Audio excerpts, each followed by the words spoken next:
예수님은 우리가 세상의 경쟁에서 이기도록 세상의 사고방식을 더 많이 누리게 하려고 이 땅에 오신 것이 아닙니다. 예수님이 오신 것은 우리에게 잃어버린 참된 가치를 회복시켜 주시기 위해 오신 것입니다. 그래서 주님은 이 땅에 오셔서 그런 죄 가운데 살아가고 있는 자들에게 하나님 나라의 가치를 심어주시고 그 가치대로 살아감으로 말미암아 너희가 다시 하나님의 나라를 회복할 수 있다고 말씀해 주시는 것입니다. 오늘은 이 말씀 가지고 진정한 위대함에 대해서 함께 나누려고 합니다. 한번 따라 할까요? 진정한 위대함. 우리는 자라오면서 또 살면서 굉장히 모순된 메시지를 많이 들으며 살아옵니다. 삶의 현장 자체가 이 모순된 메시지들이 참 많이 있는 것을 발견하게 됩니다. 모순된 메시지라는 말의 뜻은 무엇입니까? 앞뒤가 맞지 않는 말이다 라는 말이죠. 여러분, 우리가 자라면서 계속해서 부모님들이나 환경으로부터 듣는 말들은 어떤 말들입니까? 너 자신을 위해서만 살아야 돼. 인생은 한 번뿐이야. 너의 행복이 최고 우선이야. 다른 사람 돌아볼 거 없어. 네 행복만 잘 챙겨. 성공이란 더 많이 가지고 남들보다 높아지는 게 성공이야. 그러니까 너는 세상에서 성공해야 돼 라고 하는 메시지들이죠. 뭐 틀린 말은 아니에요. 공부해서 남주냐? 다 너 위해 사는 거야. 다 너 위해서 시키는 거야 라고 말하면서 우리는 자녀들에게 공부하라고 이야기를 하지요. 다 맞는 말이에요. 틀리지 않아요. 그러나 다른 한편으로 이런 질문을 해보면 어떨까요? 여러분은 이 땅에 사는 사람들 가운데 가장 존경하는 인물이 누구입니까? 이 땅에 사는 사람들 가운데 누가 가장 위대한 삶을 산 사람이라고 말할 수 있겠습니까? 그런 질문을 만약 여러분들에게 한다면 여러분은 누구를 꼽으시겠습니까? 아마 많은 사람들 가운데 이름들이 겹쳐지지 않을까 그런 생각을 해봅니다. 검소하고 단순한 삶을 살았던, 그리고 비폭력과 자기 희생의 상징으로 여겨지는 인도의 마하트마 간디 어떻습니까? 우리 어릴 때부터 존경하는 인물 가운데 한 명 들어가지 않습니까? 남아프리카 공화국에서 그 흑인과 백인의 인종 차별에 맞서서 싸우며 복수보다는 사람을 죽이고 감옥에 가두는 것보다는 화해와 용서의 정치를 펼쳤던 만델라 넬슨 대통령, 인도 콜카타에서 가난하고 병든 이들을 위해 정말 그 어떻게 표현할 수 없는 아주 열악한 그런 시설에 들어가서 에이즈 환자들과 또 많은 죽어가는 병자들을 위해서 자기 온몸을 바쳐 살아왔던 마더 테레사는 어떠십니까? 존경을 할 만하지 않습니까? 여러분, 이들을 존경하는 이유는 뭡니까? 이들을 위대하다고 말하는 이유는 뭡니까? 이들은 자기 자신을 돌보는 자들이 아니라 자기 자신을, 다른 사람을 위하여 자기 자신을 희생한 사람들입니다. 우리는 그런 사람들을 보며 위대한 사람이다 라고 정의를 한다 그 말이에요. 그리고 그런 사람이 되고 싶다고 말하기도 하죠. 그러나 정작 그 삶의 자리로는 우리는 들어가고 싶지가 않습니다. 분명히 위대한데, 분명히 영웅과 같은 삶인데, 분명히 존경하고 분명히 극찬을 분명히 박수를 치며 야 정말 본받고 싶은 사람이라고 분명히 이야기하지만 정작 나는 그 속에 들어가기가 참 어렵다라고 하는 거예요. 이걸 가리켜서 모순되다 라고 하는 겁니다. 여러분, 우리 안에 있는 이런 모순된 삶, 모순된 생각은 우리의 마음속에 이런 질문을 다시 던지게 합니다. 내가 이 세상 사는 동안에 내가 가져야 할 진짜 위대함은 뭘까 하는 겁니다. 내가 이 땅에 호흡하며 살아가는 동안에 내가 바라보며 내가 도전해야 할, 내가 방향을 정하고 가야 할 진짜 위대한 삶이란 게 도대체 뭘까라는 질문을 우리 자신들에게 해봐야 되지 않겠습니까?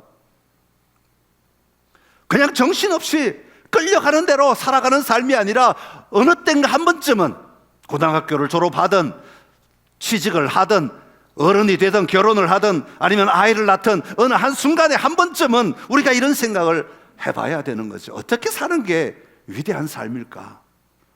어떻게 내가 살아가면 정말 멋지게 살았다고 내가 마지막에 한번 이야기할 수 있을까? 아니면 내 자녀들에게 나는 이런 삶을 살았어 라고 떳떳하게 그러면 자녀들이 아버지 정말 위대한 삶을 사셨네요 그렇게 말할 수 있는 삶이 도대체 뭘까? 한 번쯤은 생각해 봐야 되지 않겠습니까? 사실 우리의 삶은 이런 질문에 대한 대답의 연속이라고 말할 수 있습니다.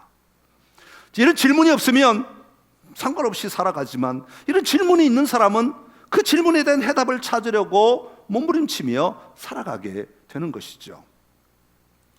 제가 자료를 찾아보다가 코스트코에 대한 관한 이야기를 좀 찾게 되었어요. 제가 자세하게 내부 사정은 잘 모릅니다만은 그러나 이게 드러난 자료에 의하면 코스트코의 창업자 짐 시네갈이라고 하는 사람이 있는데 이 사람은 18살 때 매트리스를 나르는 아르바이트로 시작해서 유통업에 뛰어든 사람이라고 합니다. 1983년에 코스트코를 미국의 처음 워싱턴주의 시애틀에 창업을 한 이후에 6년 만에 미국 유통업계의 선두주자로 뛰어오르게 되었다 하는 겁니다. 그런데 성공했다라는 게 중요한 것이 아니라 이 짐 시네갈이 그 회사를 이끌어가는 리더십에는 좀 독특한 탁월함이 있었다고 하는 겁니다. 그게 뭐냐면 당시 회사들이 가지고 있는 사회업계의 그런 어떤 일반적인 전통과는 다르게 이분은 철저하게 직원들을 위하여 헌신하는 그런 방식으로 회사를 운영했다는 겁니다. 같은 유통업계에서는 최고 수준의 임금을 주었고 복지를 다양하게 제공했고 이 사장이 직접 직원들과 똑같은 유니폼을 입고 함께 돌아다니며 구내 식당에서 같이 밥을 먹고 그들과 함께 섬기며 그렇게 생활을 했다는 겁니다. 그 결과 코스트코는 그 당시 업계에서는 최저 이직률을 나타냈고 직원들의 만족도는 최고였다고 합니다.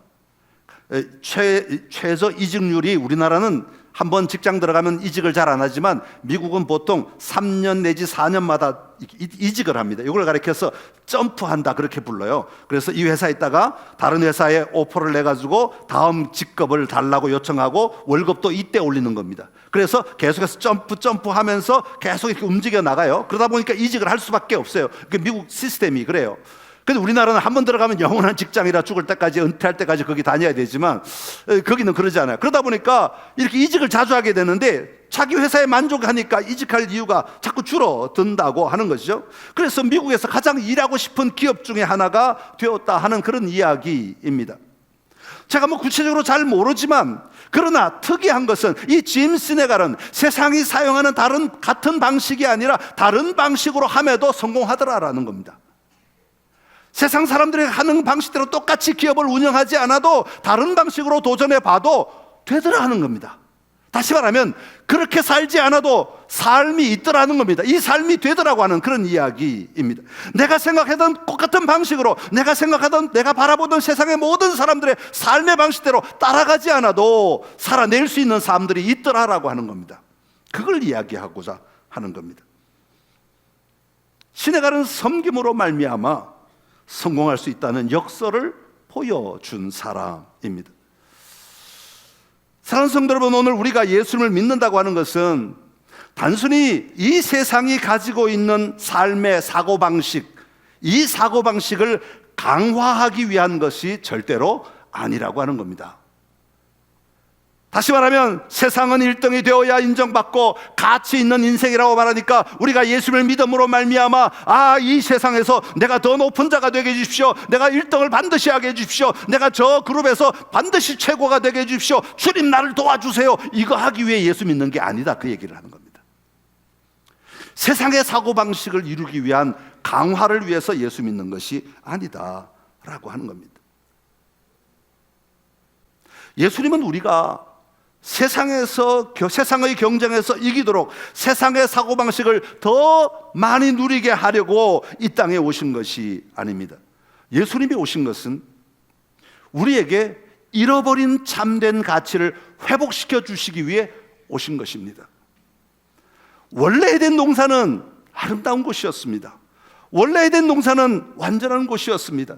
원래 에덴 동산은 만족할 만한 곳이었습니다. 그러나 인간이 그 만족 속에 머물지 아니하고 하나님을 거역하고 죄를 지음으로 말미암아 죄가 이 땅에 들어온 이후에 살아가고 있는 삶의 양태가 오늘 우리들이 살아가고 있는 이 세상의 삶의 방식인 것이죠. 그래서 주님은 이 땅에 오셔서 그런 죄 가운데 살아가고 있는 자들에게 하나님 나라의 가치를 심어주시고 그 가치대로 살아감으로 말미암아 너희가 다시 하나님의 나라를 회복할 수 있다고 말씀해 주시는 것입니다.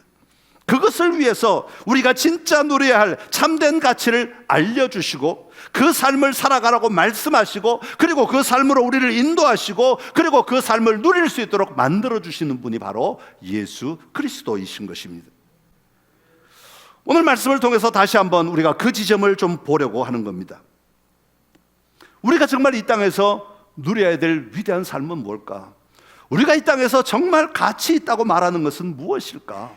우리가 정말 붙들어야 하고 방향을 잡아야 될 삶의 태도는 무엇일까?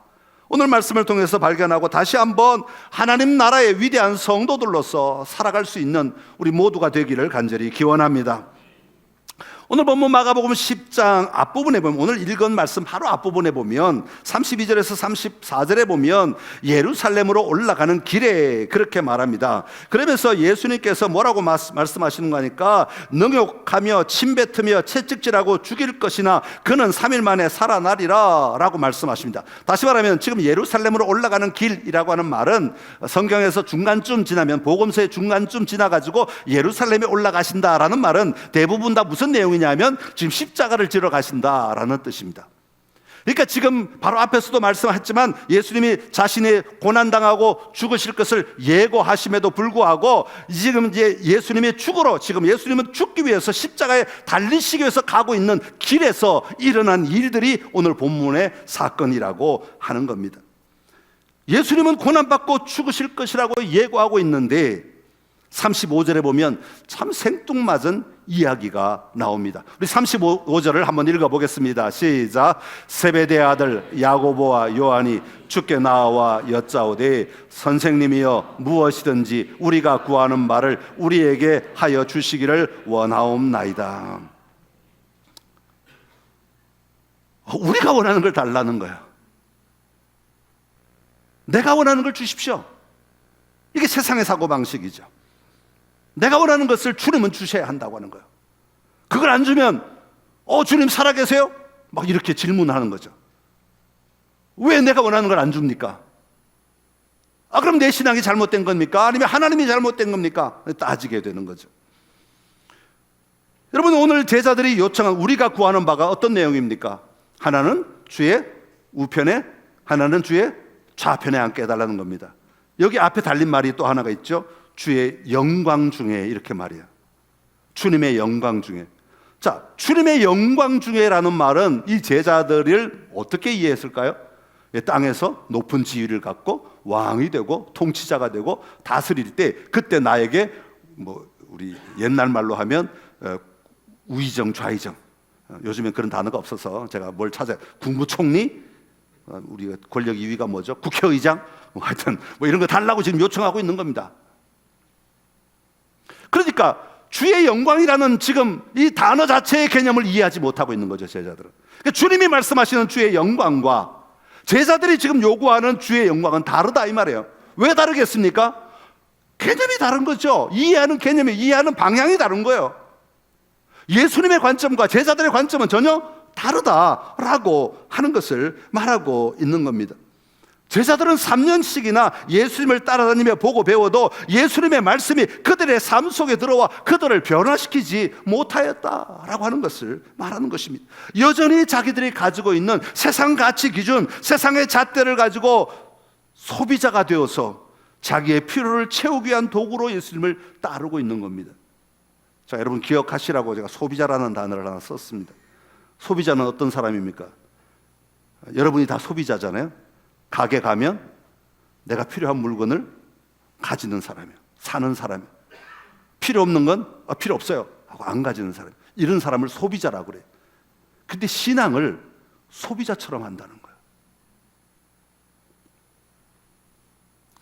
오늘 우리에게도 이런 사고방식이 종종 일어나지요. 오늘 교회 올 때 뭘 기대하고 오셨습니까?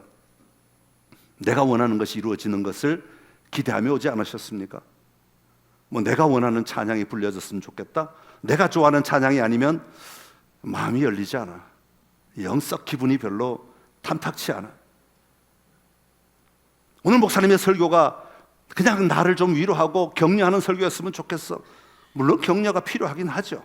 하나님의 말씀으로 제가 위로하고 격려해야 되죠. 그러나 내가 원하는 말이 아니라 주님이 들려주시는 말씀을 들을 줄도 알아야 되는 거죠. 사람들이 나를 반갑게 맞아줬으면 좋겠어. 물론 맞아줘야죠. 여러분들을 다 반갑게 맞아주고 여러분들을 환영하고 여러분들을 즐거워해야죠.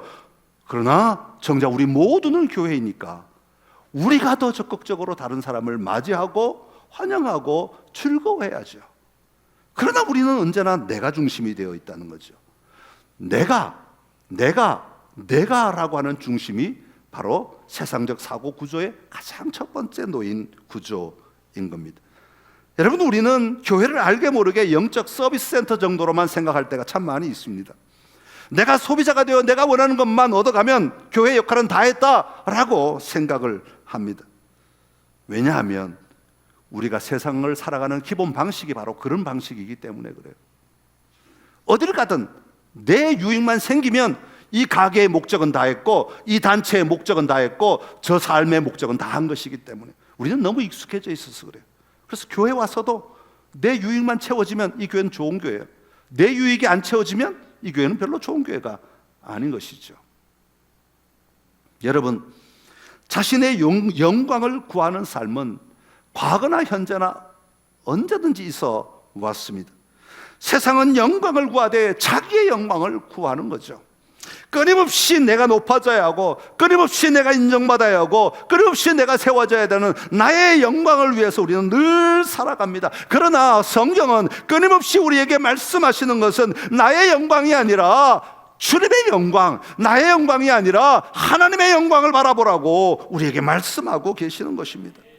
만약 오늘 내 삶의 자리에 내 사고 구조가 나의 영광에 여전히 묶여 있다면 이 말씀이 오늘 여러분의 그 생각을 조금이라도 풀 수 있는 실마리가 되기를 간절히 기원합니다. 여러분, 이게 풀려지지 않으면 우리의 믿음은 자라지 않습니다. 이게 풀려지지 않으면 예수님의 말씀이 이해가 되지 않고 내 삶에 들어올 수가 없어요. 왜냐하면 예수님은 언제나 오냐 하지 않으시기 때문에 그래요. 언제나 네가 필요한 것만 줄게라고 말씀하지 않으시기 때문입니다. 자, 그렇다면 예수님은 어떻게 말씀하실까요? 이런 제자들에게 38절에 보면 예수님은 이렇게 시작하십니다. 너희는 너희가 구하는 것을 알지 못하는도다. 그랬어요. 너희가 지금 입으로 말하고 있지만 네가 지금 하고 있는 말이 무슨 뜻인지 너희는 알지 못한다. 하나님 나라에서 이 말이 무슨 의미인지 너희는 지금 알지 못한다. 그러면서 예수님께서 43절 44절에 이렇게 말씀하십니다. 시작. 너희 중에는 그렇지 않을지니 너희 중에 누구든지 크고자 하는 자는 너희를 섬기는 자가 되고 너희 중에 누구든지 으뜸이 되고자 하는 자는 모든 사람의 종이 되어야 하리라. 아멘. 여기서 예수님은 두 개의 사고방식, 두 개의 생각, 두 개의 가치관, 두 개의 방향성, 두 개의 관점을 이야기하고 계십니다. 첫 번째는 크고자 하는 자, 으뜸이 되고자 하는 자, 이 세상의 세계관이라고 말할 수 있습니다. 우리의 삶에는 언제나 정복하고 누리며 살아가고 싶은 사람들, 내 이름을 기억하게 하고 내 이름을 높이고 싶은 사람들, 그래서 내 이름을 위하여 바벨탑을 쌓으며 쌓아 올려가며 살아가는 사람들의 삶의 방식이 가득하다는 거예요. 죄로 말미암아 물든 이 사회 속에서는 끊임없이 우리의 모든 삶의 자리에서 자기 이름을 위하여, 자기 이름을 높이기 위하여 바벨탑을 쌓으며 살아간다라고 하는 것이죠. 자, 세상에는 이런 삶이 있는데 그러면 너희는 어떻게 살아야 되느냐? 너희는 이것이 아니라 복음은 그렇지 않다라고 말씀하시며 너희는 섬기는 자가 되어야 된다, 너희는 남의 종이 되어야 된다라고 말씀하고 계시는 것입니다. 높아져서 영향력을 발휘하는 사람이 아니라 섬김으로 말미암아 영향력이 드러나는 사람이 되어야 한다는 거죠. 여러분, 섬긴다고 그 사람이 가치가 없어지는 게 아닙니다. 섬긴다고 종이 된다고 그 사람이 아무것도 아닌 짓밟히는 사람이 된다는 말이 아닙니다. 너희의 가치는 달라져야 한다는 거죠. 내가 쟁취함으로, 내 이름을 높임으로, 내가 바벨탑을 쌓음으로 사람들이 내 이름을 아는 것이 아니라 내가 주님처럼 살아감으로 사람들이 나를 알게 해야 한다는 것이죠. 이것이 예수님이 우리에게 가져다 주신 회복된 하나님 나라 백성의 삶의 가치, 삶의 원리라고 말씀하고 계시는 겁니다. 그러면서 45절에 이렇게 말합니다. 45절 시작. 인자가 온 것은 섬김을 받으려 함이 아니라 도리어 섬기려 하고 자기 목숨을 많은 사람의 대속물로 주려 함이니라. 아멘. 여러분, 이게 예수님이 우리에게 가져다 주신 복음입니다. 온 우주 만물의 창조주께서 친히 종의 형체로 오셔서 우리를 섬기시고 우리를 위해 십자가에서 죽으셨습니다. 세상의 가치관으로는 도저히 상상할 수도 없고 이해가 되지도 않고 받아들일 수도 없는 그런 일입니다. 세상이 추구하는 삶의 태도와 삶의 방식과 정면으로 충돌하는 것입니다. 이것이 우리를 향한 예수님의 삶이었고 그 삶을 살아가라고 우리를 부르고 계신 것입니다. 처음에 예를 들어 말씀드렸듯이 테레사나 만델라나 간디나 이런 사람이 우리는 위대하다고 인정하면서도, 위대하다고 말하면서도 우리는 그 삶을 살아내고 싶어 하지 않는 게 문제 아닙니까? 왜냐하면 내 안에 그 위대함의 가치보다 세상의 위대함의 가치가 더 크게 자리하고 있기 때문에 그렇습니다. 그런 우리에게 예수님 우리를 자유케 하시려고 오히려 더 풍성한 삶이 무엇인지를, 진짜 위대함이 무엇인지를 누리게 하시려고 이 땅에 오셨다고 말씀하고 있습니다. 바라기는 우리 주님을 분명히 믿는다면, 우리 주님이 하신 일을 분명히 인정한다면 내 가치와 내 기준이 주님을 닮아가는 삶의 자리에 우리 발걸음을 디딜 수 있는, 우리의 발을 좀 넣어볼 수 있는, 그리고 그 자리에 내가 들어가 한 번쯤 내 삶을 바라보고 내 삶의 자리를 한번 돌아볼 수 있는 힘이 우리 안에 있기를 간절히 기원합니다. 그렇다면 우리는 어떻게 섬김의 삶을 살아갈 수 있겠습니까? 복음이 우리 안에 들어오면 먼저는 이 섬기려는 동기부터가 좀 달라지게 됩니다. 여러분, 일반적으로 우리가 세상에서 섬기려는 동기는 어떤 것이 있습니까? 제일 먼저는 두려움이 있습니다. 두려움 때문에 섬기려고 하는 거예요. 내가 안 섬기면 벌을 받을 것 같고 아니면 불이익을 당할 것 같고 어려울 것 같으니까 섬기는 경우가 있습니다. 또 이기적인 마음으로 섬기는 경우도 있습니다. 내가 섬기면 어떤 보상이 나에게 돌아올 거야, 그런 마음이 있기 때문에 섬기는 경우도 있습니다. 또 다른 경우는 인정받고 싶은 경우도 있습니다. 아, 내가 좀 이렇게 섬기고 굽신굽신하고 남들을 좀 높여주면 다른 사람이 나를 높여주지 않을까라는 그런 기대가 우리에게 있기 때문에 그렇습니다. 이런 동기들이 일반적으로 섬기려고 하는 동기라고 말할 수 있습니다. 그러나 복음은 우리가 섬긴다는 것은 전혀 다른 동기가 있어야 한다고 말씀하고 있습니다. 우리가 섬기는 것은 다른 이유 때문이 아니라 바로 감사하기 때문이라고 말하고 있는 겁니다. 감사하기 때문에 섬긴다는 말입니다. 여러분, 감사하기 때문에 섬긴다는 말이 무슨 뜻입니까? 왜 내가 감사합니까? 내가 먼저 섬김을 받았기 때문입니다. 누구로부터 섬김을 받았습니까? 예수 그리스도로부터 섬김을 받았다는 것입니다. 예수님이 죄 가운데 있는 나를 구원해 주시기 위해 자기 몸을 내어 주셨다고 하는 거죠. 자기의 온 몸을 다하여, 자기의 온 삶을 다하여, 온 생명을 다하여 우리를 섬겨주심으로 말미암아 나로 하여금 죄 가운데 있지 아니하고 자유한 자가 되게 하시고 하나님의 자녀가 되게 하셨다고 말씀하고 있는 것입니다. 그러기에 예수님의 섬김은, 우리를 향한 예수님의 섬김은 섬김의 극치라고 말할 수 있고, 그 섬김을 내가 받아들일 때에 우리는 하나님의 자녀가 되는 것이잖아요. 그러니까 하나님의 자녀가 된 우리에게는요, 가장 먼저 그 놀라운 섬김에 대한 감사의 삶이 있어야 하는 겁니다. 여러분, 예수 믿으면서 예수님을 향하여 얼마나 감사하며 살아가고 계십니까? 지난주에 돈을 좀 더 벌면 하나님 감사합니다. 손해를 좀 보면 아이고 하나님 왜 그러세요? 좋은 일이 생기면 감사합니다. 좀 더 나쁜 일이 생기면 아이고 어떻게 하면 좋아, 어떻게 하면 좋아. 여러분, 그런 감사 말고요, 나에게 유익이 되거나 나에게 이익이 되거나 이것도 다 나잖아요. 그런 감사 말고요, 나를 근원적으로 사랑해 주신 그 주님에 대한 근원적인 감사가 우리에게 있을 때에 우리도 섬길 수 있게 되는 겁니다. 로마서 5장 8절은 이렇게 말합니다. 시작. 우리가 아직 죄인 되었을 때 그리스도께서 우리를 위하여 죽으심으로 하나님께서 우리에 대한 자기의 사랑을 확정하셨느니라. 아멘. 우리가 아직 그분을 거부하고 원수였을 때도 우리를 사랑하시고 끊임없이 그 사랑을 우리를 향해 쏟아 부어주셨다는 것입니다. 이런 사랑을 진정으로 이해할 때 우리의 섬김은 의무가 아니라 기쁨의 응답으로 섬기는 삶을 살아가게 되는 겁니다.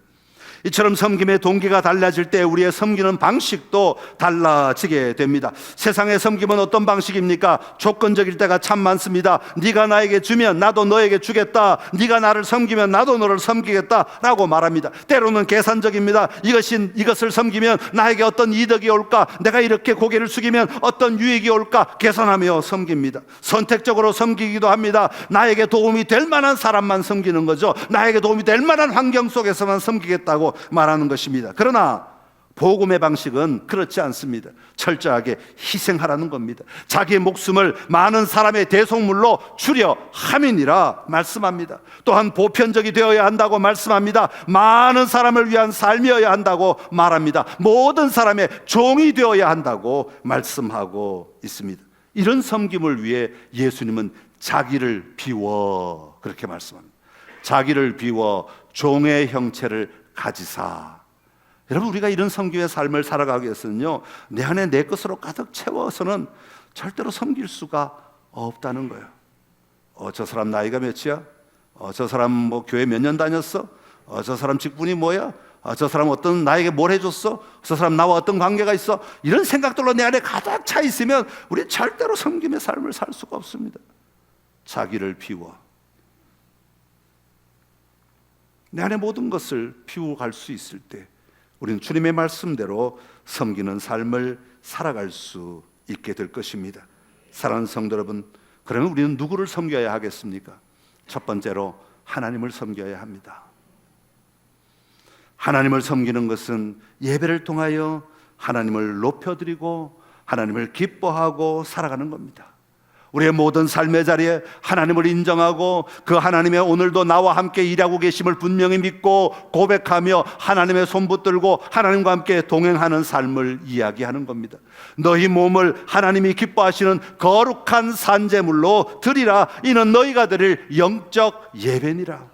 날마다 우리의 삶의 자리에 하나님을 인정하고 하나님 앞에 엎드려 하나님을 섬기며 나아가는 삶이 우리에게 먼저 있어야 한다고 말합니다. 두 번째는 성도들을 섬겨야 합니다. 교회를 섬겨야 합니다. 교회를 섬긴다고 하니까 교회에 어떤 일을 한다고 생각하는데 그게 아니라 교회 안에 모든 지체들을 서로 섬겨줄 때에 건강한 몸이 이루어지고 건강한 교회가 세워지고 건강한 교회는 또한 우리를 건강하게 만들어 가기 때문에 그렇습니다. 그러기에 우리는 다른 성도들을 섬기고 다른 삶의 자리를 섬기고 다른 환경을 섬기고 다른 연약함을 섬기며 나아가 건강한 지체가 되도록 만들어가는 사명이 우리에게 있다고 하는 겁니다. 그리고 마지막으로는 세상을 섬겨야 합니다. 교회 안은 예수 믿는다는 것은 교회 안에서만 일어나는 우리들만의 리거가 절대로 아닙니다. 우리가 준비되어 세상 속에 나가 하나님의 나라를 전하고 하나님의 나라의 삶을 보급하며 확장시켜 나가는 것이 우리에게 주어진 사명입니다. 그것을 우리는 섬김으로 해야 된다는 거예요.